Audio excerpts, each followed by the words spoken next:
શરૂ કરી શકો છો ચેતનભાઈ. Thank you. ઓમ નમોસ્તે નમોસ્તે નમો લોયેશ ત્રિકાળવર્તી અરહંતાણમ નમો લોયેશ ત્રિકાળવર્તી શિતાણમ નમો લોયેશ ત્રિકાળવર્તી આઈર્યાણમ નમો લોયેશ ત્રિકાળવર્તી ઉચ્ચારણમ નમો લોયેશ ત્રિકાળવર્તી શવશાવણમ ઓમકાર બિંદુ સંયુક્તમ નિત્યમ ધ્યાયંતિ યોગિના કામદમ મોક્ષદમ તે ઓમકારાય નમો નમઃ.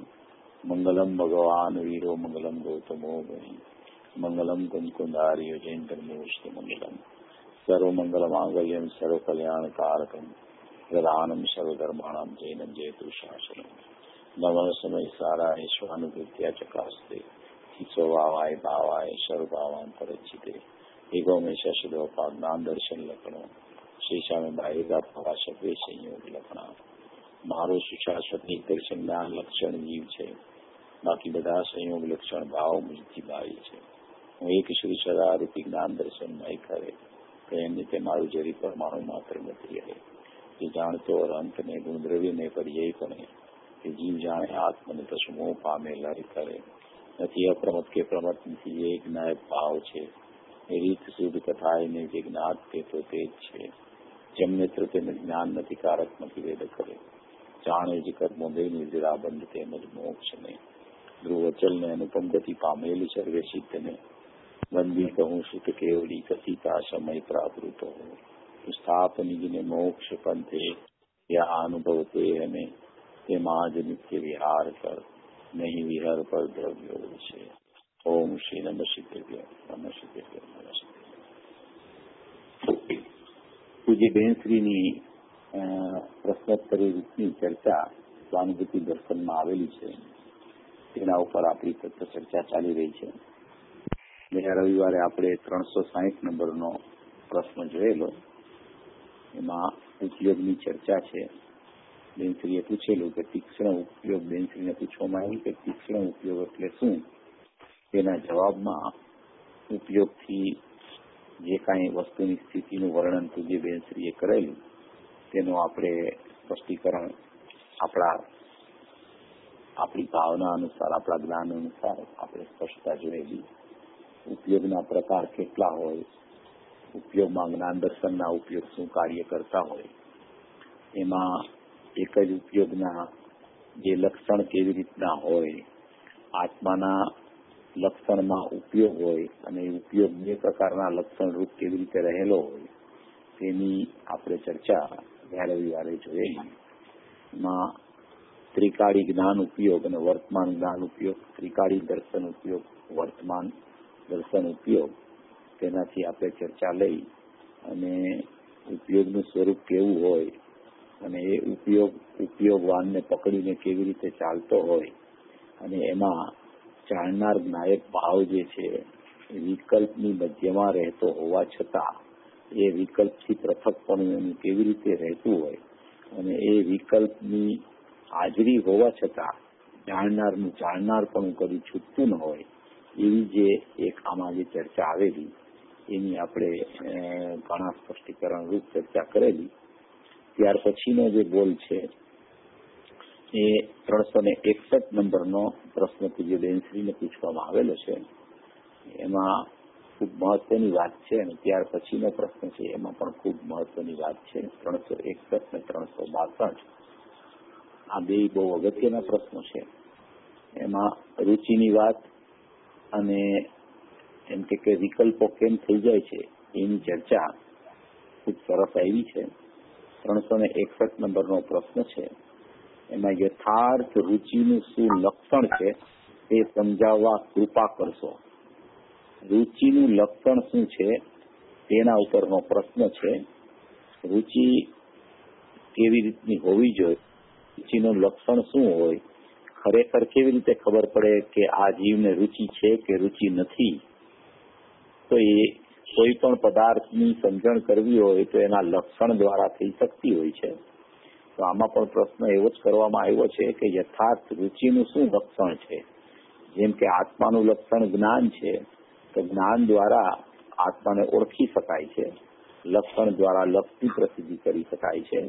એવી રીતે કોઈ પણ પદાર્થનું લક્ષણ હોય છે અને એ લક્ષણથી એ લક્ષની સિદ્ધિ અને પ્રસિદ્ધિ બે થતી હોય છે.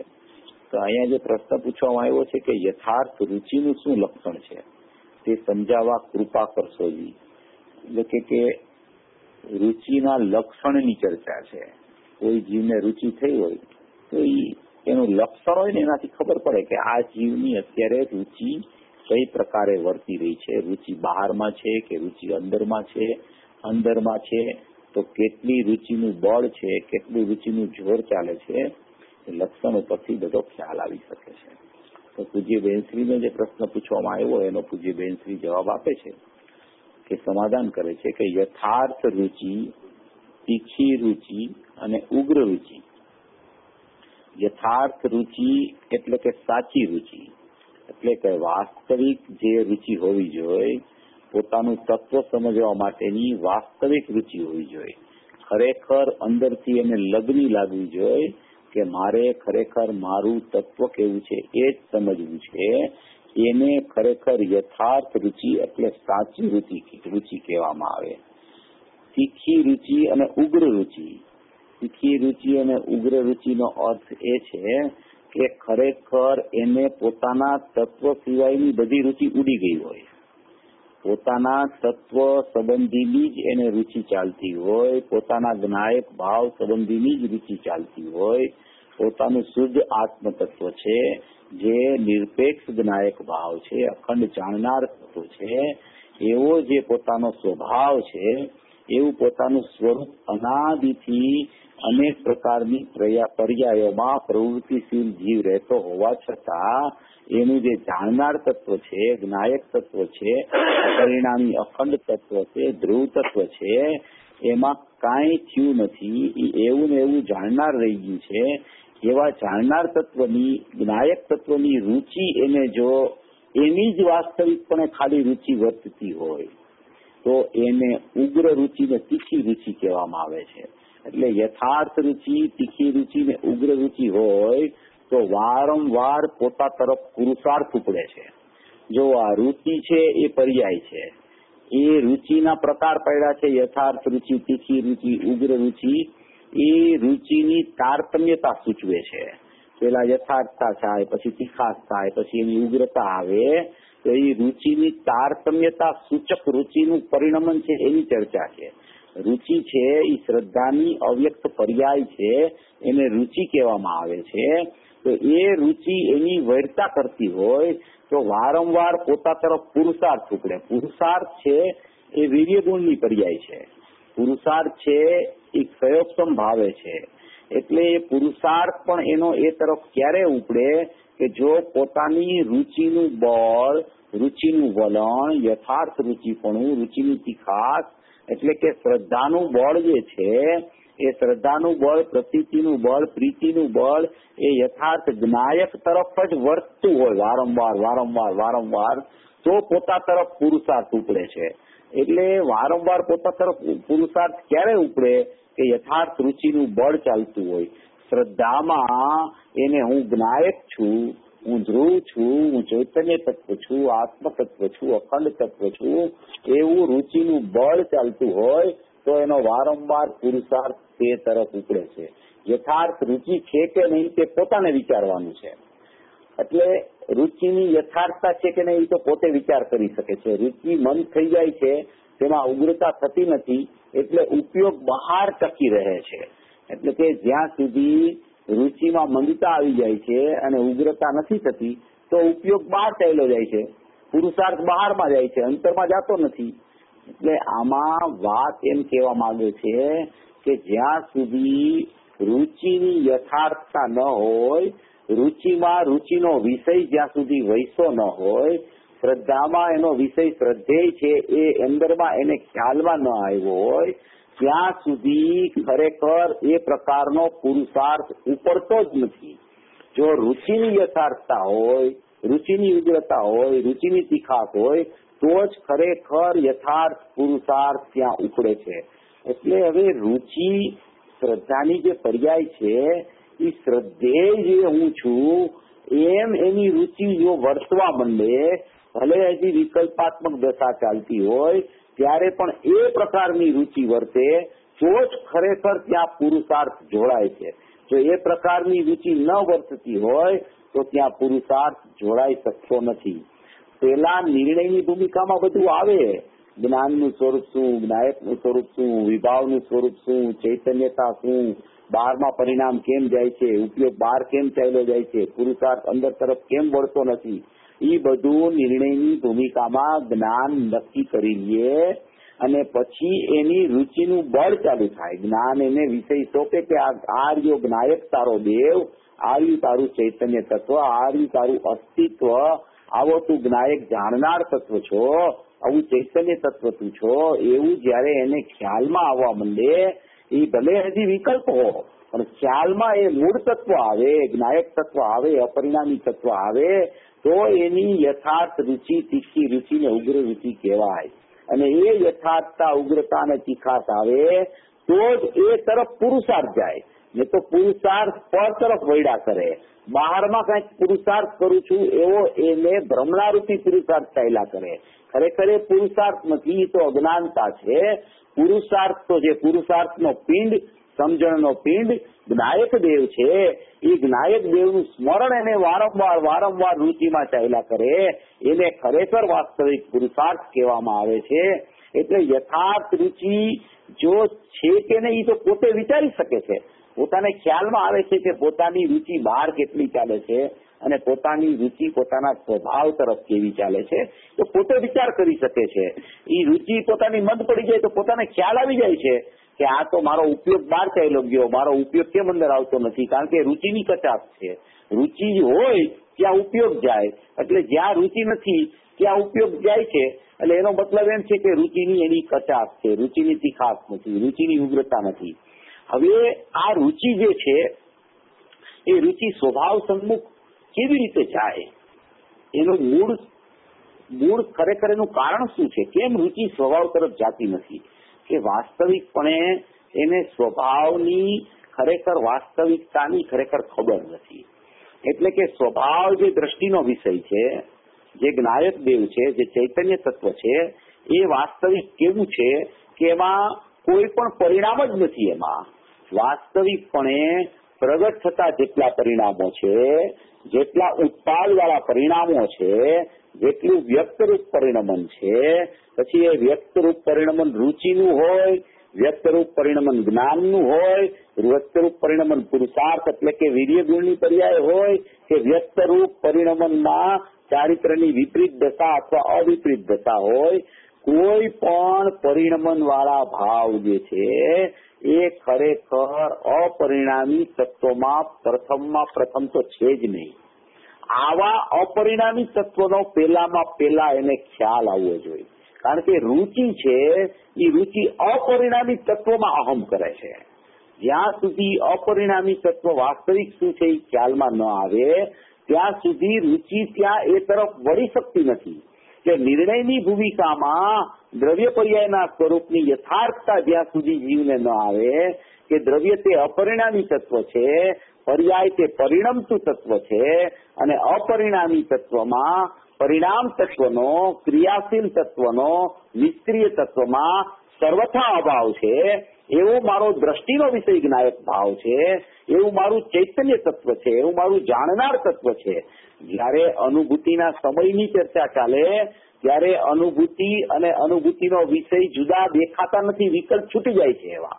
પણ જયારે અનુભૂતિનો વિષય જયારે સમજવાની ચર્ચા ચાલે, અનુભૂતિના વિષય તરફ એની ક્રિયા કેવી રીતે વળી જાય એ વિષય ચાલે, અનુભૂતિનો વિષય શું છે એની સમજણ ચાલે, તો એવા અનુભૂતિના વિષયમાં એટલે કે જે અનુભૂતિનો વિષય ત્રિકાળી દ્રવ્ય છે, શાશ્વત દ્રવ્ય છે, ધ્રુવ તત્વ છે, ચૈતન્ય તત્વ છે, એકરૂપ અખંડ તત્વ છે, એવા તત્વમાં કોઈ પણ પ્રકારનું પરિણમન નથી, કોઈ પણ પ્રકારનો ઉત્પાદ જ નથી. એમાં ઉત્પાદનું પરિણમન સ્વતંત્ર છે, ઉત્પાદની ક્રિયા સ્વતંત્ર છે.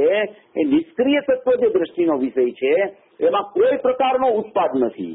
હવે મેં આપને ગયા વખતે કીધેલું કે હું એક વાત બતાવવાનો છું. આ નિયમસારની સૌથી છેલ્લી ગાથા છે 187 ગાથા, એનું એક પ્રવચન છે એ પ્રવચન આપણે કારણ કાર્ય નિયમ ભાગ 7માં અક્ષરશ પ્રવચન છપાવેલું છે. એ પ્રવચન એમાં અમુક અંશો પૂજ્ય ગુરુદેવશ્રીએ મૂકેલા છે, હું આપની સમક્ષ હમણાં રજૂ કરું છું.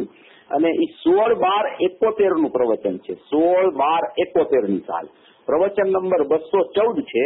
એમાં 187 જે છેલ્લી ગાથા છે, જે નિયમસારની છેલ્લી ગાથા કુંતુલ આચાર્ય દેવ દ્વારા રચાયેલી છે, પદ્મપ્રબલ દારીદાવેના ટીકાકાર છે, એમાં 214 નંબરના પ્રવચનમાં કોઈએ રાત્રિ ચર્ચામાં એવો પ્રશ્ન પૂછેલો કે પર્યાય જે છે અને દ્રવ્ય છે, તો દ્રવ્ય પર્યાય સ્વરૂપ વસ્તુ છે એ તો આખી પ્રમાણનો વિષય છે, એ પ્રમાણનું દ્રવ્ય છે. આપણે આ ચર્ચા બેનશ્રીના પ્રશ્ન ઉપરથી જ ચાલે છે, એના અનુસંધાનમાં આ વિષય છે, એટલે એનું સ્પષ્ટીકરણ અત્યંત જરૂરી છે. કારણ કે જ્યાં સુધી દ્રવ્ય પર્યાયના સ્વરૂપની યથાર્થતા જીવને ખ્યાલમાં આવતી નથી, ત્યાં સુધી એની રુચિ દ્રવ્ય તરફ વળી શકતી નથી. દ્રવ્ય અને પર્યાયની સ્થિતિ શું છે, અનુભવ પહેલા શું સ્થિતિ છે, અનુભવના કાળે શું સ્થિતિ છે, અનુભવ થયા પછી શું સ્થિતિ છે, બહિરાત્મપણામાં શું સ્થિતિ છે, અંતરાત્મપણું એટલે સાધક ભાવના સમયે શું સ્થિતિ છે, અને સાધક ભાવ આગળ વધતો હોય ત્યારની વિકલ્પાત્મક દશાની શું સ્થિતિ છે, એવી એક રુચિની તીવ્રતા અંદરમાં કેવી રીતે જામે કે વાસ્તવિકપણે દ્રવ્ય પર્યાય સ્વરૂપની યથાર્થતા જે જીવને ખ્યાલમાં આવે. કારણ કે દ્રવ્ય ગુણ પર્યાય સ્વરૂપ આખી જીવ વસ્તુ છે, અને એ જીવ વસ્તુમાં બે વિભાગ છે. એક દ્રવ્ય ગુણનો વિભાગ છે, એ અખંડ ચૈતન્ય તત્વ છે, ધ્રુવ તત્વ છે, દ્રષ્ટિનો વિષય છે. અને એક પર્યાયનો વિભાગ છે, એ પરિણમતું તત્વ છે, એ ક્રિયાશીલ તત્વ છે. એ પરિણમતું તત્વ જે છે એ બે વિભાગને એક સાથે તમે પ્રમાણના વિષયથી જોવો તો દ્રવ્ય પર્યાય સ્વરૂપ વસ્તુ છે. અને પ્રમાણમાં ને પ્રમાણમાં તમારે દ્રષ્ટિનો વિષય શોધવો હોય તો એ દ્રષ્ટિના વિષયમાં પરિણમતા ભાવનો, ક્રિયાશીલ ભાવનો, પરિણામ ભાવનો, એ પ્રગટ થતા ભાવનો, ઉત્પાદ ભાવનો સર્વથા અભાવ છે. એ ત્રિકાળી દ્રવ્યમાં પરિણામ ખરેખર છે જ નહીં. પરિણામ જ એને કહેવાય કે જેનો ઉત્પાદ થાય ત્યારે જ એનું નામ પરિણામ પડે છે. જ્યાં સુધી પારિણામિક ભાવે એ પરિણામનું અંશરૂપી સત્વ પડ્યું છે ત્યાં સુધી એ પરિણામ નથી, ત્યાં સુધી એ પારિણામિક ભાવ છે, ત્યાં સુધી ગુણરૂપ ભાવ છે, ત્યાં સુધી ધ્રુવત્વ લઈને બેઠેલો ભાવ છે. એવો એનો આખો ચૈતન્યમય સ્વભાવ જ્ઞાયક ભાવ છે, અખંડ ભાવ છે, ધ્રુવ તત્વ છે. એના અનંત ગુણો છે, એની અનંત કારણ શુદ્ધ પર્યાયો છે. એની અનંત કારણ શુદ્ધ પર્યાયોમાં પણ જ્ઞાન દર્શનના ત્રિકાળ જ્ઞાન દર્શન ઉપયોગ છે. આ બધું થઈને એક અખંડ તત્વ છે, એ જ્ઞાયક ભાવ છે, એ દ્રષ્ટિનો વિષય છે. અને એની સાથે એક પરિણમન ચાલે છે. એ પરિણમન છે એ વ્યક્ત થતું પરિણમન છે. એ વ્યતિરેક કહેવામાં આવે છે.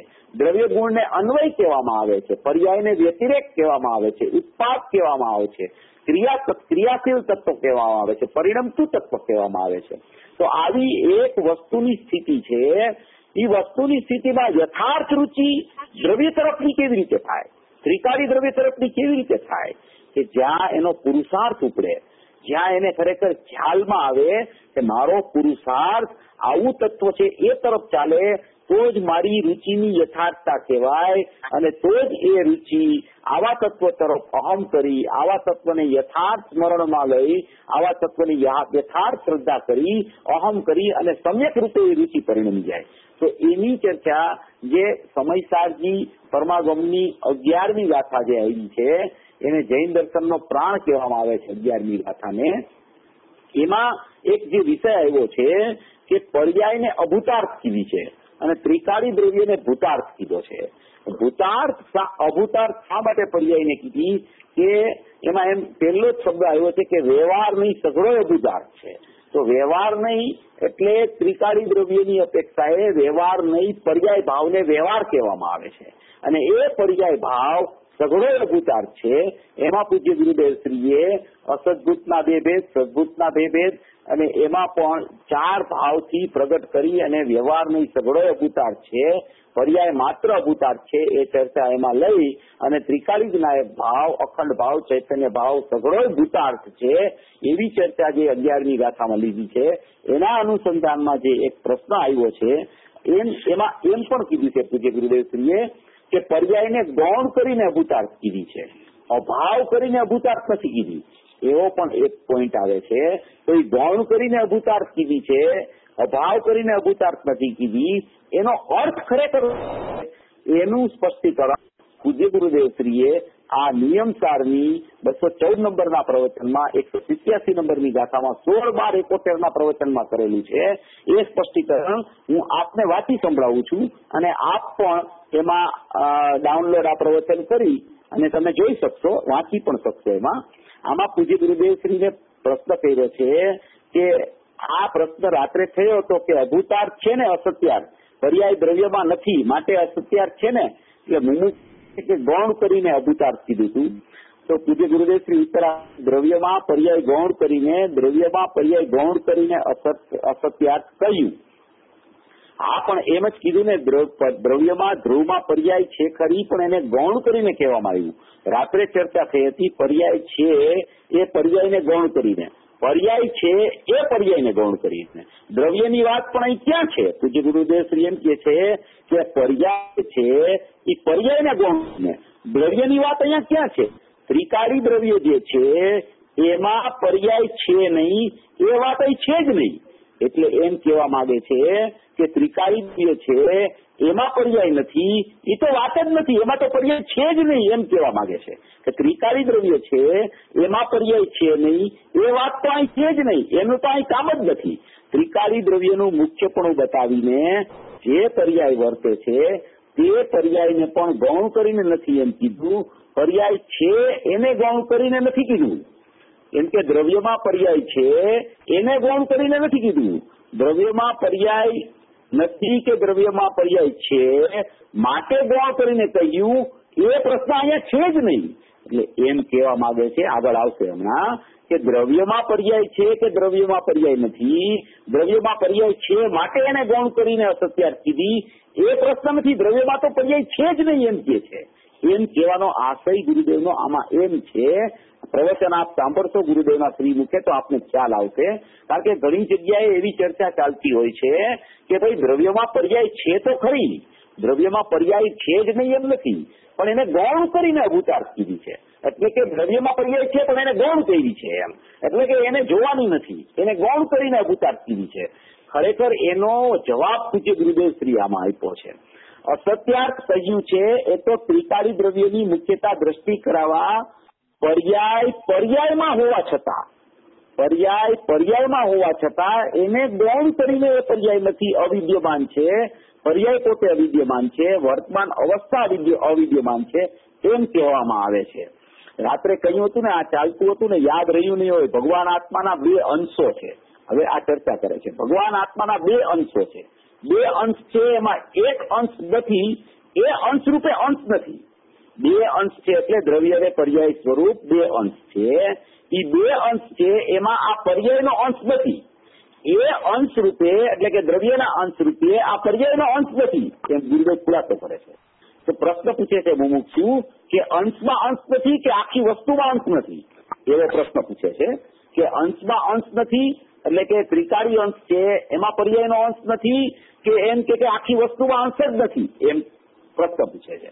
પૂજ્ય ગુરુદેવ શ્રી જવાબ આપે છે, એનો અહીં પ્રશ્ન જ નથી. 2 અંશો છે એટલે કે અંશમાં અંશ નથી કે અંશમાં અંશ છે, આખી વસ્તુમાં અંશ છે કે નહીં, એ પ્રશ્ન જ નથી અહીંયા. એનો અહીં પ્રશ્ન જ નથી. 2 અંશો છે, એક ત્રિકાળી અંશ છે અને એક પર્યાય અંશ છે. જો આખા પ્રમાણના દ્રવ્યમાંથી એને 2 અંશને એટલે કે દ્રવ્યનો ત્રિકાળી ધ્રુવ અંશ અને પર્યાયનો વર્તમાન અંશ એને જુદા પાડ્યા. એમાં ત્રિકાળી અંશની અપેક્ષાએ પર્યાય અંશ પોતે નથી, છે એ પોતે નથી. ત્રિકાળી અંશથી તમે એને જોવો, દ્રવ્યને, એ દ્રવ્યને દ્રવ્યથી જોવો તો એમાં પર્યાયનો અંશ પોતે છે જ નહીં, એ પોતે જ નથી. સમજાણું કાંઈ? કેમ નથી? પર્યાય છે તો ખરી, પણ એનું લક્ષ ત્યાંનું છોડાવવું છે અને દ્રવ્યની મુખ્યતાની દ્રષ્ટિ કરાવવી છે. એટલે પર્યાય રૂપે છે છતાં નથી એમ કહેવામાં આવે છે, એમ વાત છે.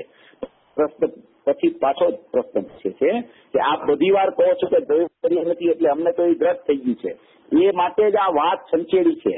એ પછી કહે છે કે દ્રવ્યમાં પર્યાય છે નથી એ પ્રશ્ન જ નથી. દ્રવ્યમાં પર્યાય છે કે નથી ગુરુદેવ કહે છે એ પ્રશ્ન છે જ નહીં. આપ જયારે કહો છો ત્યારે અમને બહુ આનંદ આવે છે. એટલે પછી પૂજ્ય ગુરુદેવ શ્રી જવાબ આપે છે કે રાત્રે કહ્યું હતું ને કે અહીં જે વ્યવહાર અસત્યાર્થ કહ્યો છે એ પર્યાયને જૂઠી કીધી છે. જૂઠી કીધી છે એટલે જૂઠી શબ્દ કયો, અસત્યાર્થ કયો, અભૂતાર્થ કયો, બધું એકાર્થ છે.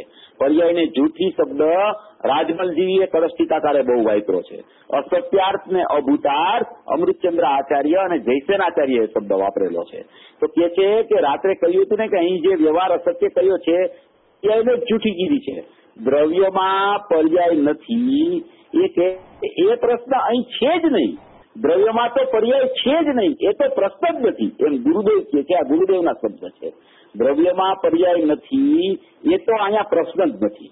એટલે એમ કહેવા માંગે છે કે પર્યાયને ગૌણ કરીને અભૂતાર્થ કીધી, ગૌણ કરીને અસત્યાર્થ કીધી. એનો મતલબ એવો નથી કે ત્રિકાળી દ્રવ્યમાં અંદર પર્યાય છે તો ખરી, પણ એને ગૌણ કરીને અભૂતાર્થ કીધી છે એવો એનો અર્થ ખરેખર છે જ નહીં. ગૌણ કરીને અભૂતાર્થ કીધી એટલે ત્રિકાળી દ્રવ્યમાં તો પર્યાય છે જ નહીં, પણ પર્યાયમાં છે એ પર્યાયને પણ ગૌણ કરવાની છે એમ એનો અર્થ આમાં ગુરુદેવે કહ્યો છે. દ્રવ્યમાં તો પર્યાય છે જ નહીં એ તો પ્રશ્ન જ નથી. આ તો પર્યાયમાં પર્યાય છે. પર્યાય છે પર્યાયમાં એ નથી એમ કેવું છે અહીં તો. એટલે કે પર્યાય પર્યાયમાં છે પણ એ પર્યાય પર્યાયમાં છે એવો ભાવ પણ તારે હવે વધારે યાદ કરવાનો નથી કે પર્યાય પર્યાયમાં તો છે ને, દ્રવ્યમાં નથી પર્યાય પણ પર્યાય પર્યાયમાં તો છે ને, પર્યાય પર્યાયમાં તો છે ને. તો કે એને ગૌણ કરીને અભૂતાર્થ કીધી છે અહીંયા એમ કેવા માંગે છે. અહીંયા પર્યાય પર્યાયમાં તો છે ને, પર્યાય છે એ નથી એમ કેવું અહીં તો. કેમ કે ત્રિકાળ સત્યાર્થનો આશ્રય લેવા એને મુખ્યપણે કરીને પર્યાય હોવા છતાં એને ગૌણ કરીને નથી એમ કહેવામાં આવ્યું છે. પર્યાય ગૌણ કરીને નથી કહેવામાં આવ્યું. દ્રવ્યમાં પર્યાય નથી એ પ્રશ્ન તો અહીંયા છે જ નહીં. એટલે કે દ્રવ્યમાં પર્યાય છે અને એને પર્યાય દ્રવ્યમાં નથી એવો ગૌણ કરી છે એમ અહીંયા કહેવાનો આશય છે જ નહીં. પછી પૂજ્ય ગુરુદેવ શ્રી કહે છે કે વાત જેમ હોય ને એમ જાણવી. દ્રવ્ય વસ્તુ સામાન્ય છે એમાં તો પર્યાય નથી જ એમ પૂજ્ય ગુરુદેવ શ્રી બોલે છે. દ્રવ્ય વસ્તુ છે એમાં તો પર્યાય નથી જ એ પ્રશ્ન જ નથી. હવે અહીં તો પર્યાય પર્યાયપણે છે, પર્યાય પર્યાયપણે ભૂતાર્થ છે, વ્યવહાર પર્યાયપણે ભૂતાર્થ છે. એને અહીં નિશ્ચયથી અસત્ય છે એમ ગૌણ કરીને અસત્ય છે, અભાવ કરીને અસત્ય છે એમ નહીં, પણ નિશ્ચયથી પર્યાય ભૂતાર્થ છે, પર્યાય પર્યાયપણે છે એ પર્યાયને ગૌણ કરીને અભૂતાર્થ છે, અસત્યાર્થ છે, અભાવ કરીને નહીં એમ અહીંયા કહેવાનો આશય છે. આ ભાવ જે છે પાછું એમ પૂછે ગુરુદેવ શ્રી કહે છે કે એ ધ્રુવમાં પર્યાય છે એમ પૂછે છે. તો કે ધ્રુવમાં ક્યાં છે? આ અંશ અહીં છે એ અંશ અહીં નથી. એટલે કે પર્યાયમાં જે પર્યાયનો અંશ છે એ ધ્રુવમાં અંશ નથી, દ્રવ્યમાં અંશ નથી. એ પ્રશ્ન અહીં છે જ નહીં. આ અંશ અહીં છે એ અંશ નથી. એટલે આમાં હવે આ આમાં બીજો વિસ્તાર ઘણો છે એ હું વાંચતો નથી, પણ મારો કહેવાનો આશય અને તાત્પર્ય એટલું છે કે રુચિ જે છે એ રુચિ શ્રદ્ધાની પ્રગટ થતી ક્રિયાશીલ પર્યાય છે. અને એ ક્રિયાશીલ પર્યાય જ્યાં સુધી નિષ્ક્રિય તત્વ છે, ત્રિકાળી દ્રવ્ય છે, દ્રષ્ટિનો વિષય છે, અખંડ તત્વ છે, એકરૂપ તત્વ છે, એવા તત્વ તરફ જ્યાં સુધી એ પર્યાય વળતો નથી, એના તરફની રુચિ કેળવતો નથી, ત્યારે પેલા એના જ્ઞાનમાં બરાબર નિર્ણય હોવો જોઈએ કે દ્રવ્ય પર્યાય સ્વરૂપ વસ્તુ છે એમાં મારી વસ્તુ કઈ છે, એમાં હું કોણ છું, મારું ચૈતન્ય તત્વ કેવું છે, મારું ધ્રુવ તત્વ કેવું છે કે જે ધ્રુવ તત્વમાં કોઈ પરિણમતો ભાવ જ નથી, અપરિણામી છે. એ સર્વથા અપરિણામી તત્વ છે. એને કથનચિત ગૌણપણે એમાં કઈક પર્યાય નામનું તત્વ છે. અને ત્રિકાળી દ્રવ્ય તો એમ કે ત્રિકાળી દ્રવ્યમાં ગૌણપણે તો પર્યાય અંદરમાં છે, પણ એ તો એની દ્રષ્ટિ કરાવવા માટે એને અભૂતાર્થ કીધી છે. ગુરુદેવે અહીંયા ઈ વિચાર કર્યો, ઈ ભાવ લીધો કે દ્રષ્ટિ કરાવવા માટે પર્યાયને અભૂતાર્થ કીધી છે. એમાં પણ એમ કીધું કે ઈ ધ્રુવ તત્વમાં તો એ પર્યાય છે જ નહીં, એ અંશ જુદો જ છે, એ પરિણમન અંશ જ જુદો છે, એ સર્વથા પૃથક છે. સર્વથા પૃથક છે એટલે પૂર્વ દિશા ને પશ્ચિમ દિશાની જેમ પૃથક છે એમ કહેવાનો આશય નથી, પણ એક ઉત્પાદની વાળો ભાવ છે, એક ધ્રુવ ભાવ છે, અને ધ્રુવ ભાવનું સ્મરણ ઉત્પાદ વાળા ભાવમાં ચાલે છે. જો ઉત્પાદ વાળો ભાવ ધ્રુવ ભાવથી જુદો ન હોય તો એ ઉત્પાદ અને ધ્રુવ જો એક હોય તો એ ઉત્પાદ એનું સ્મરણ કરી કેવી રીતે શકે? એ પરિણમતા ભાવમાં અશુદ્ધતા છે, એ શુદ્ધ તત્વ એની પાસે અશુદ્ધ તત્વ વિનાનું ન હોય તો શુદ્ધ તત્વની પ્રીતિ કેવી રીતે કરી શકે? એની રુચિ ત્યાં કેવી રીતે લઈ જઈ શકે? માટે આ પેલામાં પેલો દ્રષ્ટિનો વિષય જે છે, ધ્રુવ તત્વ જે છે, અખંડ તત્વ જે છે, અપરિણામી તત્વ છે, એ પહેલામાં પહેલું એના જ્ઞાનમાં યથાર્થ બેસવું જોઈએ. જ્યાં સુધી એ ધ્રુવ તત્વ એના જ્ઞાનમાં બેસે નહીં, પર્યાય એને ખરેખર વાસ્તવિકપણે ગૌણ કરીને અભૂતાર્થ કીધી, એનો અર્થ વાસ્તવિકપણે શું છે એ સમજાય નહીં, અને ક્યાંક ને ક્યાંક એને એવો ભાવ રહી જાય કે દ્રવ્યમાં પર્યાય છે તો ખરી, પણ દ્રવ્યની દ્રષ્ટિ કરાવવા માટે પર્યાય નથી એમ કીધું છે.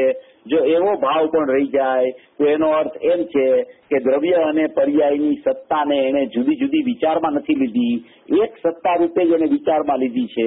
અને આવું પ્રમાણનું દ્રવ્ય જ્યાં સુધી વિચારમાં લે છે ત્યાં સુધી દ્રષ્ટિના વિષય તરફ એનો ઝોક ચાલતો નથી, એનું વલણ વળતું નથી, એની રુચિ કામ કરતી નથી, એનું જ્ઞાન ત્યાં જતું નથી. માટે યથાર્થ રુચિ એને જ કહેવાય કે જે પોતાનો વિષય જે શાશ્વત છે, પોતાનું અખંડ જે તત્વ છે. હવે એ અખંડ તત્વ છે એ કેટલું બધું સભર છે, પર્યાય એનું લક્ષ કરે ત્યારે જ એ અખંડ તત્વ છે એવી કિંમત છે એવું નથી ભાઈ. અખંડ તત્વ છે એ તો ધ્રુવ તત્વ છે, ચૈતન્યમય તત્વ છે, અનંત ગુણાત્મક તત્વ છે, અનંત કારણસૂત પર્યાયાત્મક તત્વ છે. એમાં જાણવું દેખવું નિરંતર વર્તી રહ્યું છે, એવો મારો સ્વભાવ છે, એવું મારું અખંડ ને જાજ્વલ્યમાન તત્વ છે, એવું તત્વ છે. એમાં એક સમયની પર્યાય ક્યાંથી હોય અંદરમાં? એ તો ત્રિકાળ નિરાવરણ તત્વ છે, એને કોઈ આવરણ જ આવ્યું નથી. એમાં સત્યાર્થ પણ વિદ્યમાન છે, તો અસત્યાર્થ વસ્તુ એમાં ક્યાંથી હોય? ઉત્પાદ થાય છે એ ઉત્પાદ તો સમયવર્તી ઉત્પાદ છે. આ તો ત્રિકાળ તત્વ છે, અખંડ તત્વ છે, એવી ત્રિકાળતા ભરેલી છે. ધ્રુવની ધ્રુવતા સંપન્ન તત્વ છે, પ્રભુતા સંપન્ન છે, જ્ઞાનથી ભરેલો છે, દર્શનથી ભરેલો છે, ચારિત્રથી ભરેલો છે, સુખથી ભરેલો છે, આનંદથી ભરેલો છે. એવું મારું ચૈતન્ય તત્વ છે. એવા અગાધ ગુણોની લક્ષ્મીથી ભરેલું મારું ચૈતન્ય તત્વ છે. એવા ચૈતન્ય તત્વમાં એક સમયનું પાણીનું બુંદ, એક સમયનો એમાં પ્રગટ થતો મોજાનો ભાવ દરિયામાંથી ઉઠતો, એ ભાવ એમાં ખરેખર છે જ નહીં. જ્યાં સુધી એવો દ્રષ્ટિનો વિષય એની દ્રષ્ટિમાં બેસતો નથી ત્યાં સુધી દ્રષ્ટિ, શ્રદ્ધા એટલે કે રુચિ એ તરફ જઈ શકતી નથી. માટે વાસ્તવિકપણે પૂજ્ય ગુરુદેવશ્રીએ જે દ્રષ્ટિનો વિષય બતાવ્યો છે કે દ્રષ્ટિના વિષયમાં પર્યાયો ખરેખર હોતી જ નથી. પર્યાય જ એને કહેવાય કે જે પર્યાય દ્રષ્ટિના વિષયરૂપ ધ્રુવ તત્વમાંથી બહાર નીકળે એને પર્યાય કહેવાય. એને ધ્રુવતા કહેવાય, એને પારિણામિક ભાવ કહેવાય, એને ગુણ કહેવાય, એને કારણસૂત પર્યાયો કહેવાય. બહાર જે પ્રગટ થાય, અંદરથી બહાર આવી જાય, ઉત્પાદ રૂપ પામી જાય, ક્રિયાશીલ થઈ જાય, નિષ્ક્રિયમાંથી બહાર થઈને ક્રિયા પ્રગટ થવા માંડે, તો એને જ ખરેખર પર્યાય કહેવામાં આવે. તો એ પર્યાય જે છે એ પર્યાયમાં ક્યારે રુચિ જાગે, ક્યારે એનું વલણ એ તરફ થાય, ક્યારે પુરુષાર્થ ચાલુ થાય કે ખરેખર વાસ્તવિક ધ્રુવ તત્વ એના ખ્યાલમાં આવી જાય કે આ જેટલું પ્રગટ થાય છે, જેટલું પ્રગટ થઈ રહ્યું છે, જેટલું પ્રગટ થવાનું છે, એ બધું મને પર દ્રવ્ય છે, પર ભાવ છે, હું તો શાશ્વત તત્વ છું. એવી દ્રષ્ટિ જયારે એની જામે શાશ્વત તત્વમાં, અખંડ તત્વમાં, ધ્રુવ તત્વમાં, એકરૂપ તત્વમાં, ત્યારે ખરેખર એને યથાર્થ રુચિ કહેવાય. ત્યારે ખરેખર એને રુચિની તીખાસ કહેવાય. ત્યારે ખરેખર રુચિમાં ઉગ્રતા આવી એટલે પર્યાય સામું જોવાનું એને બંધ કર્યું અને માત્ર રુચિ દ્રવ્યને જ જોયા કરે છે. એનું નામ રુચિ કહેવામાં આવે છે. રુચિ એવી કહેવાય કે રુચિના વિષયને પૈકરા વગર રહે જ નહીં. રુચિનો વિષય જેવો એને છોડે નહીં, રુચિના વિષય તરફનું વલણ એની છૂટે નહીં, એને ખરેખર રુચિ કહેવામાં આવે છે. કોઈ બહારના પદાર્થની આપણી રુચિ હોય આપણે વેપાર ધંધો કરતા હોય તો જયારે અહીંયા આપણે વેપાર ધંધાના સ્થળે બેઠા હોય ત્યારે કેવી એક મેકતા હોય છે આપણી કે એ વસ્તુ છૂટતી નથી. ગમે તેટલી નાયકની વાત સાંભળી હોય છતાં પણ અજ્ઞાન દશાનું પરિણામ એવું છે કે જે વિષયની રુચિ હોય ત્યાં એની તન્મયતા ખ્યાલ વગર રહેતી નથી.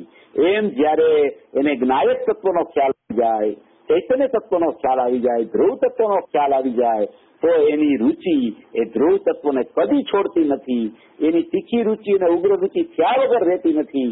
એવી રુચિ થાય એ ક્યારે થાય કે ખરેખર એને પહેલામાં પહેલા એનું ધ્રુવ તત્વ છે, અખંડ તત્વ છે, શાશ્વત તત્વ છે એ બેસી જાય તો જ ખરેખર એને એ તત્વ તરફની રુચિ જાગૃત થાય. કોઈ પ્રશ્ન પૂછ્યો કે સિદ્ધો શું કરતા હશે કે સિદ્ધો છે ને એ સિદ્ધોની એવી સ્થિતિ છે કે એ પોતાના વિષયને કોઈ છોડતા જ નથી. એ રુચિનું અવ્યક્ત બળ એનું એવું ચાલુ થઈ ગયું છે કે એ રુચિ એવી કંડારાઈ ગઈ છે કે એ અનંતા સિદ્ધો શ્રદ્ધાના બળે ટકેલા છે. એ શ્રદ્ધાનું બળ કેવું હોય છે કે સિદ્ધ તમામ એને સ્વરૂપ લાગવા માંડે એવું શ્રદ્ધાનું બળ હોય છે, એવું રુચિનું બળ હોય છે, એવી અખંડતા એને ખ્યાલમાં આવી ગઈ હોય છે. પર્યાય પ્રગટ થતી હોવા છતાં, રુચિ પોતે પર્યાય હોવા છતાં, એ પર્યાય હોવા છતાં એમ કે છે હું અખંડ તત્વ છું, હું ધ્રુવ તત્વ છું, હું શ્રદ્ધેય છું, હું અપરિણામી તત્વ છું, હું પારિણામિક ભાવે રહેલું તત્વ છું. એવું જયારે રુચિનું શ્રદ્ધાનું બળ અંદરથી આવે છે એને કહેવામાં આવે છે કે આ જીવની રુચિ હવે બધેથી પાછી ફરી ગઈ છે. એક સમયની પર્યાયથી પાછી ફરી ગઈ, નિમિત્તથી પાછી ફરી ગઈ, સંયોગથી પાછી ફરી ગઈ. એવી સંયોગ નિમિત્તની દ્રષ્ટિ છૂટી અને એક સમયની પર્યાયની દ્રષ્ટિ છૂટી અને રુચિની દ્રષ્ટિ છૂટી અને રુચિવાન ઉપર દ્રષ્ટિ ચાલી જાય છે. એને કહેવામાં આવે છે કે ખરેખર આ જીવને હવે તીખી અને ઉગ્ર રુચિ ચાલુ થઈ છે અને વારંવાર પોતાના તરફ એનો પુરુષાર્થ ટુકડે છે. યથાર્થ રુચિ છે કે નહીં એ પોતે વિચારવાનું છે. પોતાને ખબર પડે છે કે મારી રુચિ અત્યારે ક્યાં ચાલે છે.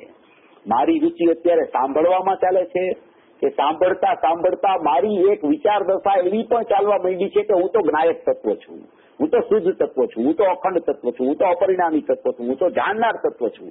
એ સાંભળતા વખતે પણ એવો વિચાર ચાલુ થઈ જાય છે કે હું તો એક ચૈતન્ય તત્વ છું, હું તો ધ્રુવ તત્વ છું, અખંડ તત્વ છું, જ્ઞાયક તત્વ છું. એવો વિચાર એને ચાલવા માંડે છે. એને એમ કહેવામાં આવે છે કે સાંભળતો હોય પણ એની રુચિનું બળ અંદર ચાલવા માંડ્યું હોય એને યથાર્થ રુચિ કહેવામાં આવે, એને તીખી રુચિ કહેવામાં આવે, એને ઉગ્ર રુચિ કહેવામાં આવે કે ચૈતન્યતા સિવાય એને કઈ દેખાય જ નહીં. એની નજર ક્યાંય દૂર જાય જ નહીં. એને એ જ દેખાયા કરે, ધ્રુવ તત્વ જ દેખાયા કરે. ધ્રુવ તત્વની સમજણ પૂર્વે થઈ ગઈ હોય એને પેલા જ્ઞાનમાં સમજણ બધી કરી લીધી હોય, ભેદ અભેદ એને બધું જાણી લીધું હોય કે આ જ્ઞાયક તત્વ છે એ અનંત ગુણોથી ભરેલું છે તો એ ગુણના ભેદો અંદરમાં છે અને એ ભેદો નથી પણ એ ભેદોથી અભેદ એવું અખંડ તત્વ છે. કારણસૂચ પર્યાય અને અનંત ગુણની અનંત કારણસૂચ પર્યાય છે, એક એક ગુણની એક એક કારણસૂચ પર્યાય છે. એવી કારણસૂચ પર્યાયનો ભેદ પણ દ્રષ્ટિનો વિષય નથી, ગુણનો ભેદ પણ દ્રષ્ટિનો વિષય નથી. જ્યાં એ ભેદ કરે છે તો પર્યાર્થિક નહીં ઉભી થઈ જાય છે અને કારણસૂચ પર્યાય ગુણમય અખંડ તત્વ જોવે છે તો એ દ્રવ્યાત્મિક નયનો વિષય થઈ જાય છે. એવું જ્ઞાનમાં નય જ્ઞાન પણ ચોખ્ખું થઈ ગયું હોય, નિર્ણયની ભૂમિકા પણ જેને આવી ગઈ હોય તો એની આ રુચિ છે એ ઉગ્રતાપૂર્વક એના શ્રદ્ધાનને દ્રઢ કરતી આ રહ્યું મારું ચૈતન્ય તત્વ, આ તો હું રહ્યો મારો જ્ઞાયક તત્વ, આ મારું શુદ્ધ તત્વ, આ મારું અભેદ તત્વ, આ મારું અખંડ તત્વ. એવા કોઈ પણ પ્રકારના આત્માના વિશેષણને પણ ન જોઈને, અભેદ વિશેષણ, અપરિણામી વિશેષણ, અખંડ વિશેષણ એવા કોઈ વિશેષણને ન જોઈને વસ્તુ માત્ર હું છું, માત્ર વસ્તુ હું છું, માત્ર વસ્તુ હું છું, માત્ર વસ્તુ હું છું. એવું જયારે એને રુચિનું બળ ચાલુ થાય છે ત્યારે એનો એવો પુરુષાર્થ ઉપડે છે કે એ પુરુષાર્થની પર્યાય પુરુષાર્થના પિંડ સાથે ભેટી પડે છે અને એ ભેટી પડે છે એને એમ કહેવામાં આવે કે આ જીવને યથાર્થ રુચિપૂર્વકનો પુરુષાર્થ ચાલુ થયો અને એ પુરુષાર્થના પિંડે કડાકો કરી અને પુરુષાર્થના પિંડને પકડી લીધો એવું કહેવામાં આવે ત્યારે ખરેખર એને સમ્યક દર્શનની પ્રગટતા થાય.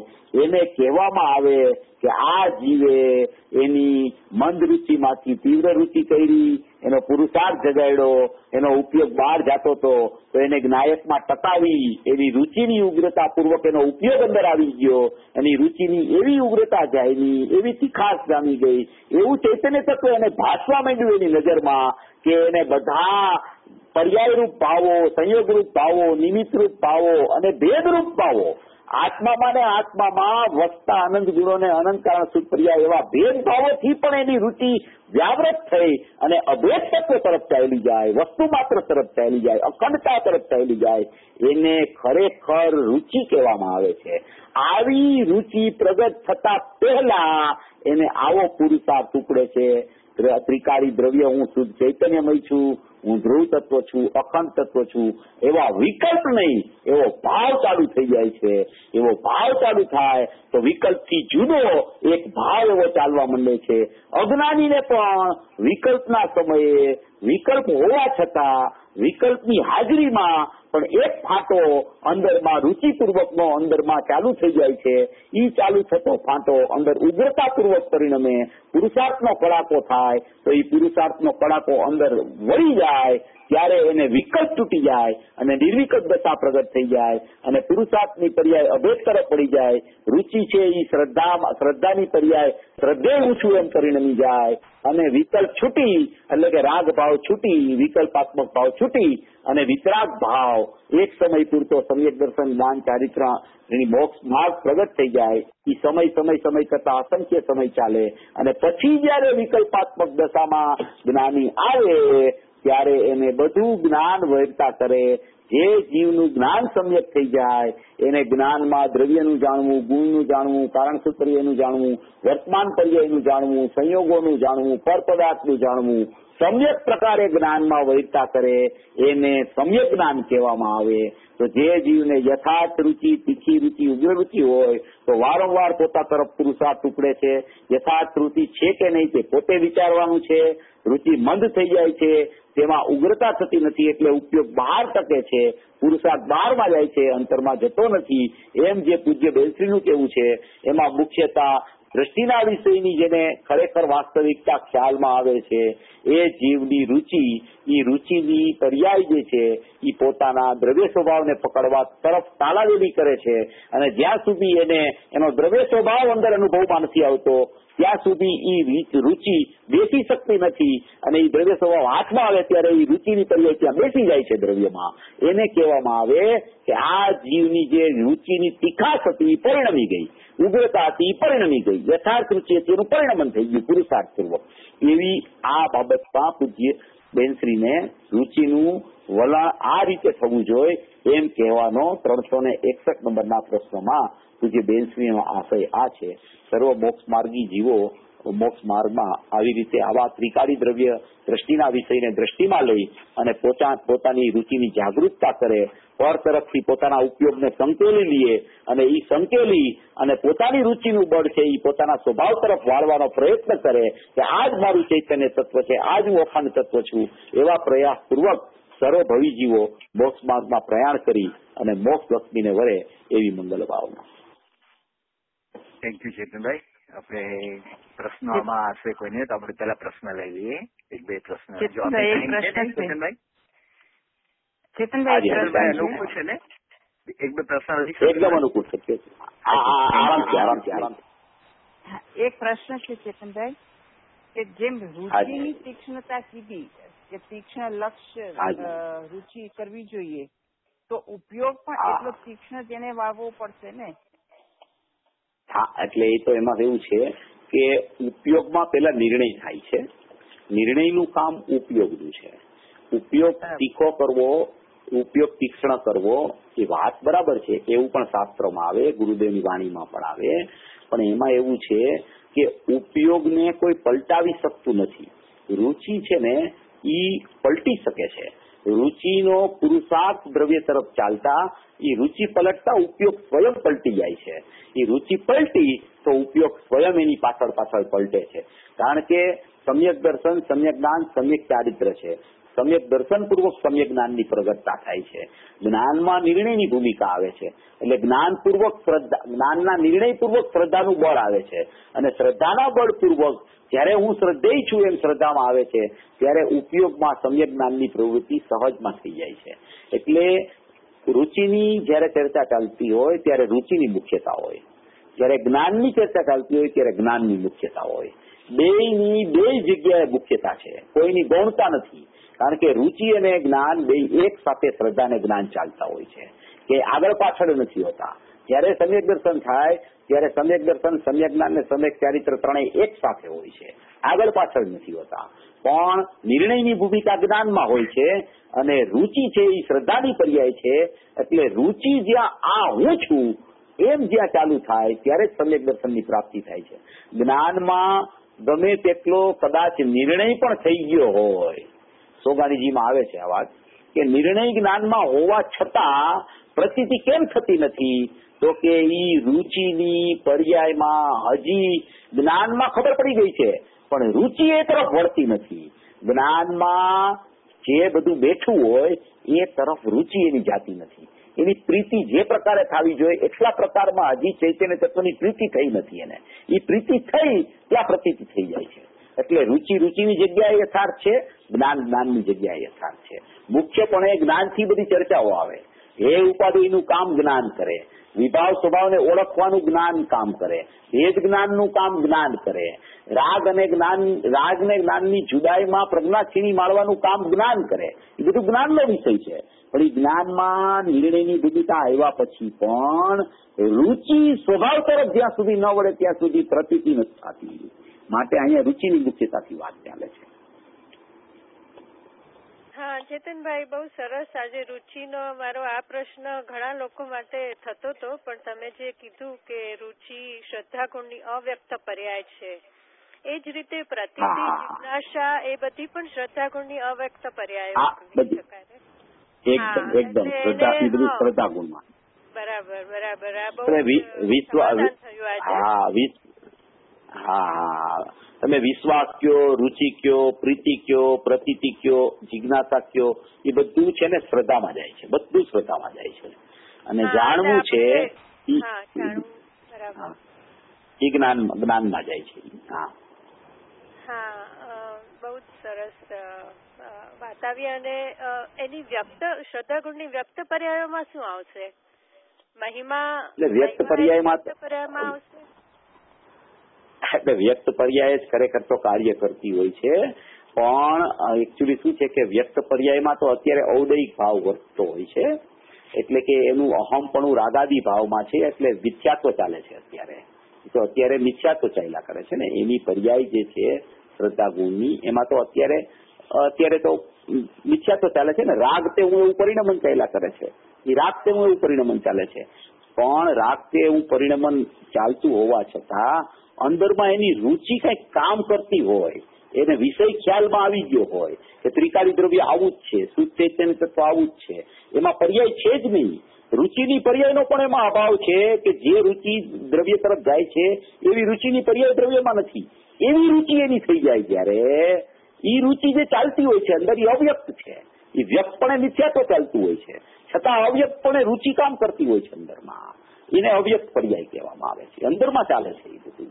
રુચિ તો બહારમાં એની છે ને મિથ્યાત્વ રૂપ ચાલ્યા કરે છે. અંદર બહારમાં ચાલે છે અત્યારે મિથ્યાત્વ રૂપ પરિણમન ચાલે છે. એને અહમ તો ક્યાં છે? એનું રાગાદી ભાવમાં અહમ ચાલે છે. પણ એવું કોઈ અંદરમાં એને જિજ્ઞાસાપૂર્વક નિર્ણયની ભૂમિકા આવ્યા પછી એક પ્રકારની રુચિનું અંદર બળ ચાલ્યા કરે છે. એ બળ છે, એ બળ કામ કરે છે. અને એ બળ છે એ મિથ્યાત્વનો વ્યય કરીને સમ્યકની પ્રાપ્તિ કરાવે છે અંદરમાં. એવી વાત છે. બહુ સરસ.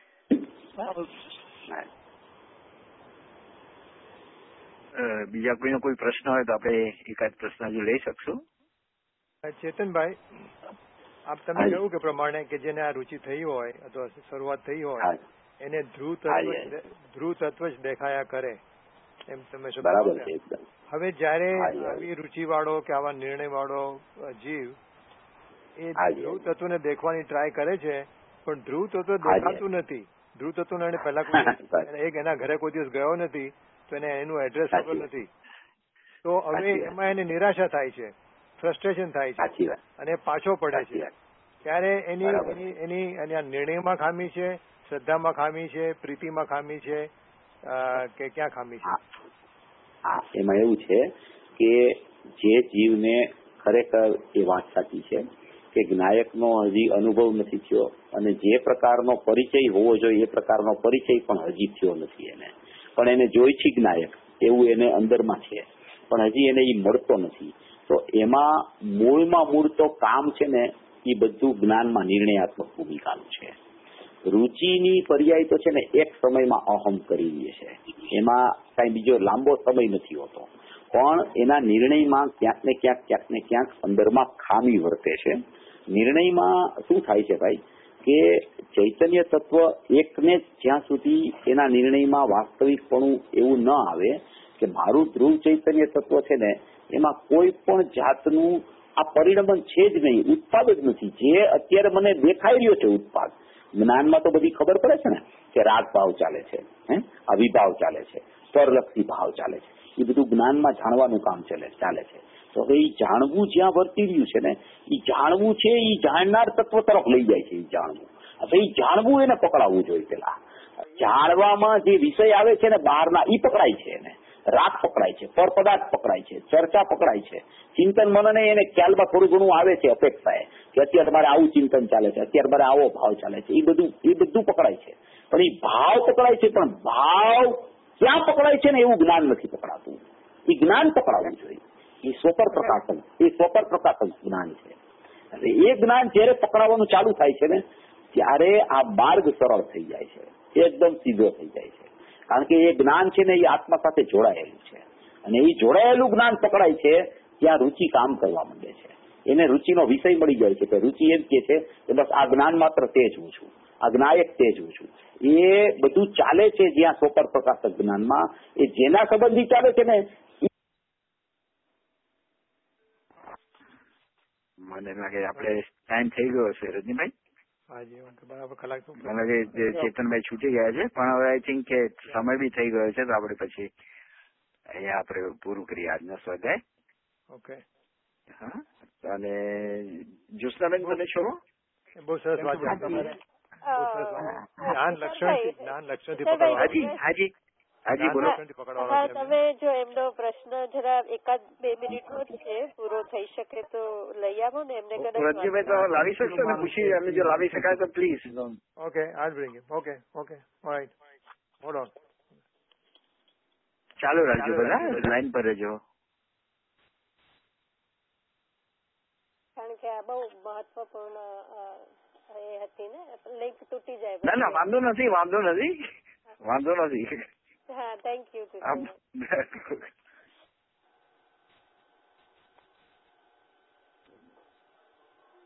મારે પતિ ગયો આવ્યું છે. તમારે નીકળવાનું છે જ્યોત્સનાબેન? તો ના છું. ઓ છે, ઓકે.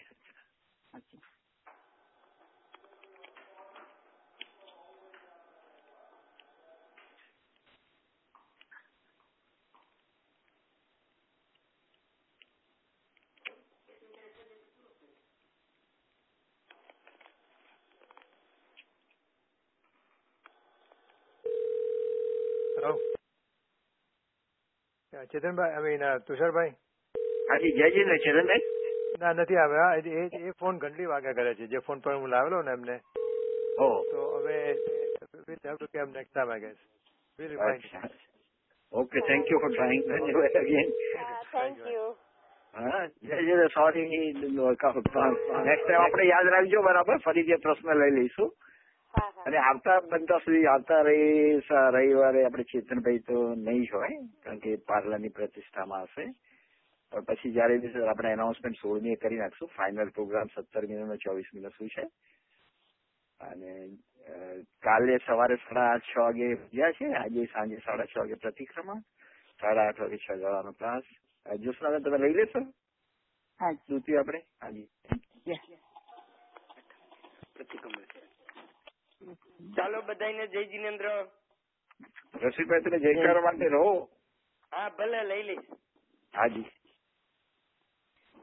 मिथ्यातम नाश वे को ज्ञान के प्रकाश वे को आपा पर भास वे भानुति बखानी है छहो द्रव्य जान वे को बंद विधि भान वे को स्वपर पीछान वे को परम प्रमाणी है अनुभव बताए वे को जीव के जताए वे को कहूँ न सताए वे को भव्य उड़ानी है जहाँ तहाँ तार वे को पार के उतार वे को सुख विस्तार वे यही जिनवाणी है ये जिनवाणी भारती तो है जपो दिन रहन जो तेरा शरण आ गए तो पावे सुख चैन जावाणी के ज्ञान से तुझे लोकालोक तो वाणी मस्तक नमो सदा देत हूँ लोक जय बोलो बोलो ऋषभादि महावीर पर्यंत चतुर्विंशति जिनेन्द्र भगवान नो जय हो जय हो जय हो ओमकार तार विदेयनाथ सिमंदरनाथ अजित वीर्य पर्यंत विद्यमान 20 तीर्थंकर जिनेन्द्र भगवान नो जय हो जय हो इन मुखोद्भवात ओमकार दिव्य ध्वनि स्वरूप द्वादशांग जिनवाणी मात नो जय हो जय हो ओमकार दिव्य ध्वनि ना संदेशा लावनार कड़ीकार सर्वज्ञ आचार्यवर श्री कुंदाचार्य देव नो तुषारभाई जय हो एक minute Chetanbhai is back. hold on, Chetanbhai is back. આપણે આ જયકારા લઈએ પછી લઈ લઈએ તો લઈ લો આપ આત્મયુગ પ્રવર્તક जिनेन्द्र मार्ग प्रभावक परम तारणहार कृपाळु कान गुरुदेव नो जय हो सम्यक वृद्धि धारक प्रसम मूर्ति पूज्य भगवती मात नो जय हो धन्य एकावतारी पुरुष श्रीमद राजचंद्र देव नो जय हो परम वितराग परम पवित्र सनातन दिगंबर जैन धर्म नो जय हो आप एक प्रश्न फरीवार रिपीट करशो प्लीज. હા ઓકે ચેતનભાઈ તમે છો ને? હાજી હાજી હાજી બોલો બોલો. આજે પ્રશ્ન રસિકભાઈ પ્રશ્ન એવો હતો કે આપણે જેનું ઘર જોયું નથી, જેનું એડ્રેસ આપણને ખબર નથી, એવા ધ્રુવ તત્વને આપણે પકડવાની ટ્રાય કરીએ છીએ, પકડાતું નથી તો આપણને ફ્રસ્ટ્રેશન થાય છે, નિરાશા થાય છે. તો એમાં આપણી કચાશ ક્યાં છે? આપણી કચાશ સમજણમાં છે, નિર્ણયમાં છે, શ્રદ્ધામાં છે કે આપણે એમાં જ્ઞાન લક્ષણ કઈ રીતે આપણને ઉપયોગ થઈ શકે એની વાત ચાલતી હતી કે આપણે જ્ઞાનની પૂંછડી પકડીને આત્માને પકડી શકીએ કે નહીં. ચેતનભાઈને સાંભળું છું, બરોબર છે તમારો. ઓકે હવે ચેતનભાઈ જવાબ આપો. હાજી ઓકે ચેતનભાઈ. હા એટલે વાત એમ ચાલતી હતી કે ખરેખર છે ને બધાની બધી જગ્યાએ ઉપયોગિતા હોય છે. શ્રદ્ધાથી શ્રદ્ધાની ઉપયોગિતા છે, જ્ઞાનથી જ્ઞાનની ઉપયોગિતા છે, અને વિભાવ છૂટી અને સ્વભાવ તરફનું વલણ ચારિત્રમાં લીનતા કેવી રીતે થાય એની મુખ્યતા એની જગ્યાએ છે. પણ એમાં મુખ્યપણે પહેલામાં પહેલું કામ જ્ઞાનનું છે. જ્ઞાનમાં એક આખો આત્મા છે, એમાં એક જ્ઞાયક ભાવ છે, એ ત્રિકાળી તત્વ છે, અને એક એનું લક્ષણ જ્ઞાનનું સ્વપર પ્રકાશક છે. આટલો આત્મા, વાસ્તવિક આત્મા આટલો જ છે. હવે આમાં રુચિ કેવી રીતે પ્રાપ્ત કરવી એ મુખ્ય વાત છે. આખો આત્મા જ્ઞાયક ભાવ છે, એ ત્રિકાળ છે, અને પ્રત્યેક સમયે એના લક્ષણ રૂપી જ્ઞાનનું સ્વપર પ્રકાશક પરિણમન છે, એ જ્ઞાનનું પરિણમન છે, એ જ્ઞાનનો ઉપયોગ છે. હવે એ ઉપયોગ છે, એ ઉપયોગમાં સ્વપર પ્રકાશકનું પરિણમન ચાલ્યા કરે છે. એમાં જેટલા વિભાવો પરિણમે છે ચારિત્રના એ પણ ખ્યાલમાં આવે છે. જેટલું દુઃખ દેખાય છે, આકુરતા દેખાય છે, એ બધું ખબર પડે છે.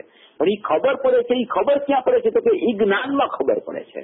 હવે એ જ્ઞાન જ્યાં સુધી આપણા ખ્યાલમાં ન આવે અને જ્યાં સુધી ઓલી જે ખબર પડે છે એ જ ખ્યાલમાં આવ્યા કરે કે અત્યારે આકુરતા વર્તે છે, અત્યારે રાગ ભાવ વર્તે છે, અત્યારે આવા પરિણામ વર્તે છે, અત્યારે સંયોગની આવી સ્થિતિ છે, અત્યારે આ સ્થિતિ આવી છે, એ બધું ખ્યાલમાં જ્ઞાનમાં આવે છે.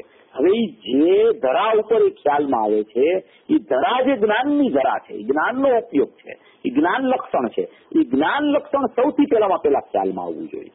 જ્યાં સુધી એ જ્ઞાન લક્ષણ ખ્યાલમાં ન આવે ને જ્ઞાન લક્ષણ ખ્યાલમાં આવે તો એ જ્ઞાન અનન્ય છે જ્ઞાયકથી, અને એ જ્ઞાન અનન્ય જ્ઞાયકથી હોવાને કારણે એ રુચિનો પર્યાય છે ને એ વળી જાય છે ત્યાં જ્ઞાન ને જ્ઞાયક તરફ. જ્યાં સુધી જ્ઞાન પકડાતું નથી ત્યાંથી રુચિની પર્યાય છે ને વળતી નથી એ તરફ. એ જ્ઞાનનો પર્યાય પકડાય છે, જ્ઞાનનો ઉપયોગ પકડાય છે, અને બહારની પરિણમનની જે વ્યવસ્થાઓ છે એ પ્રતિભાસિત જ્ઞાનમાં થતી હોવા છતાં મને તો મારું જ્ઞાન જ જણાય છે, અને એ જ્ઞાન ઉપયોગમાં જ્ઞાયક ભાવ અનન્યપણે રહેલો છે, અનુભૂતિ સ્વરૂપ અનુભવમાં આવી ગયો છે એવું જ્ઞાનમાં ખ્યાલ આવે છે, તો રુચિનો પર્યાય એ તરફ વળે છે. અને એ તરફ વળે છે તો જ્ઞાનમાં ખ્યાલ આવ્યો છતાં રુચિ હજી સમ્યક નથી થતી, તો એ પ્રકારની એની રુચિમાં ત્રિકારી જ્ઞાયક તરફની ઉગ્રતા આવી નથી, અથવા તો એ રુચિમાં હજી ભેદ ઉપર રુચિ ચાલે છે જ્ઞાન ને જ્ઞાયકના, અથવા તો રાગ ઉપર રુચિ ચાલે છે, રાગ ઉપરથી રુચિ છૂટે છે ત્યારે એને યથાર્થ રુચિ એવું નામ આપવામાં આવે છે. જ્યાં સુધી રાગની રુચિ છે ત્યાં સુધી રુચિની યથાર્થતા નથી. યા તો રુચિ જ્ઞાનના ભેદમાં આવે છે અને યા તો રુચિ જ્ઞાયકમાં ચાલી જાય છે. જ્ઞાનના ભેદમાં જ્યાં સુધી રુચિ છે ત્યાં સુધી રુચિએ યથાર્થપણે કેળવી લીધું છે, કારણ કે જ્ઞાન છે એ વાસ્તવિક જ્ઞાયકનું જ લક્ષણ છે, એટલે એ લક્ષણ સુધી પહોંચી ગઈ છે રુચિ, પણ એ લક્ષણમાં જ અટકી છે. એ લક્ષણમાં ક્યારે ન અટકે કે જયારે એ રુચિમાં દ્રવ્ય પર્યાયની ભિન્નતા એને ખ્યાલમાં આવી ગઈ હોય, અને આ પ્રગટ થતો ભાવ તે હું નહીં, અને પ્રગટ છે શાશ્વત ત્રિકાળી ભાવ તે હું, એવું જયારે રુચિમાં અંદરમાં વલણ ચાલવા માંડે ત્યારે એ રુચિ ભેદને ઓળંગી અને અભેદ તરફ ચાલી જાય છે. એટલે કહેવામાં આવે છે કે આ રુચિએ ખરેખર પુરુષાર્થ કરી અને ત્રિકાળી જ્ઞાયકમાં પ્રદાન કર્યું. એવી આ રમત છે અંદરની. આખી અંદરમાં જ્ઞાન અને જ્ઞાયક અને રુચિ આમાં જ આખું છે ને બધું સર્વસ્વ સમાયેલું છે. જ્ઞાન ને જ્ઞાયક તો યથાર્થપણે રહેલા જ છે. હવે એમાં રુચિ કેવી રીતે થાય કે ભેદ ઉપર રુચિ છે કે અભેદ ઉપર છે, બસ એ યથાર્થ રુચિમાં આટલું હોય છે. અને એ યથાર્થ રુચિ નથી કે તો રાગની રુચિ છે, એ તો મિથ્યાત્વ છે, એનું તો કઈ કામ નથી. આપણે તો હવે મિથ્યાત્વ તો અનાદિનું જીવને ચાલે છે, મિથ્યાત્વ કેમ જાય એની ચર્ચા છે. મિથ્યાત્વ આવી રીતે જાય છે, પેલામાં પેલા જ્ઞાન લક્ષણ પકડાય છે, અને જ્ઞાન લક્ષણ પકડાય ત્યારે જ ખરેખર રુચિનું બળ અંદરથી ચાલુ થાય છે. બળ ચાલુ થાય તો જ્ઞાન ને જ્ઞાયકની અનન્યતા છે એવા જ્ઞાનના ભેદમાં લટકતા જ્ઞાયક તરફ રુચિ ચાલી જાય તો એને રુચિ પરિણમન રૂપ થઈ જાય છે. આવી વાત છે ખરેખર, ભૂલ યાદ થઈ જાય છે. બહુ જ સરસ, બહુ જ સરસ એક્સપ્લેનેશન આવ્યું ચેતનભાઈ, થેન્ક યુ. બીજા કોઈ સવાલ છે આગળ? બીજા કોઈ સવાલ ચિત્રભાઈ આવે છે તો લાભ લઈ લઈએ. કોઈ કોઈ સવાલ હમણાં ચેતનભાઈ હમણાં પ્રવચન સાંભળતો હતો ગુરુદેવનું, એમાં રામજીભાઈ નહીં ડોક્ટર ચંદુભાઈ પછી કહે છે કે તમારે આજે બધું ખુલ્લું કરી દેવું પડશે. ગુરુદેવને કહે છે આજનો અનુભૂતિ કેમ થાય એમ કહી દેવું પડશે. આજ તો તમારે કેવું જ પડશે એમ કે છે, એમ કે આજ તો તમારે કેવું જ પડશે. નાયરોબીના પ્રવચનમાં છે, નાયરોબીના પ્રવચનમાં એ પરથી પ્રશ્ન થાય છે કે આ લક્ષણ પકડાઈ જાય ત્યાર પછી રુચિ નો એક તો ઘણો સમય પણ નીકળી શકે છે એને જ્ઞાયક સુધી પહોંચતા.